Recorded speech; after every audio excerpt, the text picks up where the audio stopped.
రాధాదేవిని శ్రీకృష్ణుడికి దూరం అవ్వాలి అని ఎవరు శపించారో తెలుసా?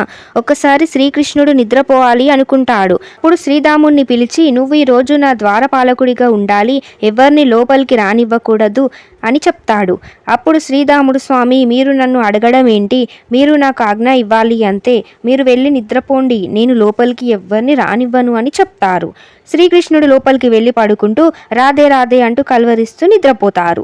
రాధారాణిని కల్వరించడం రాధాదేవికి వినబడి, నా కృష్ణుడు నన్ను పిలుస్తున్నాడు అని పరిగెత్తుకుంటూ వెళ్తుంది. కానీ శ్రీరాముడు ద్వారం దగ్గర నిలబడి, కృష్ణుడు పడుకున్నాడు, లోపలికి ఎవరిని రానివ్వకూడదు అని ఆజ్ఞాపించారు, దయచేసి ఇక్కడి నుండి వెళ్ళిపోండి అని రాధాదేవితో అంటాడు.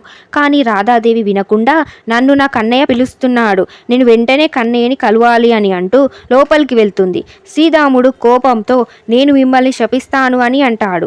రాధాదేవి నవ్వుతూ, మీ శాపం కన్నా నా ప్రేమ గొప్పది, శపిస్తే శపించండి, అంతేకాని నేను నా కన్నయ్యకి దూరంగా ఉండలేను అని అంటూ వెళ్తుంది. శ్రీరాముడు, నన్ను అవమానిస్తావా అని ఇప్పటి నుండి నువ్వు ఇంకో 100 ఏండ్లు శ్రీకృష్ణుడికి దూరం అవుతావు. నువ్వు మనిషిలాగా జన్మిస్తావు, నీకు శ్రీకృష్ణుడు అస్సలు గుర్తుండరు, ఇంతగా ప్రేమించిన శ్రీకృష్ణుడి నువ్వెప్పటికీ వివాహం చేసుకోలేవని శపిస్తాడు. ఇది విని నిద్రపోతున్న శ్రీకృష్ణుడి కళ్ళలో నుండి నీరు కారిపోతుంది. ఇది అంతా లోకరక్షణ కోసం శ్రీకృష్ణుడు చేసిన లీల.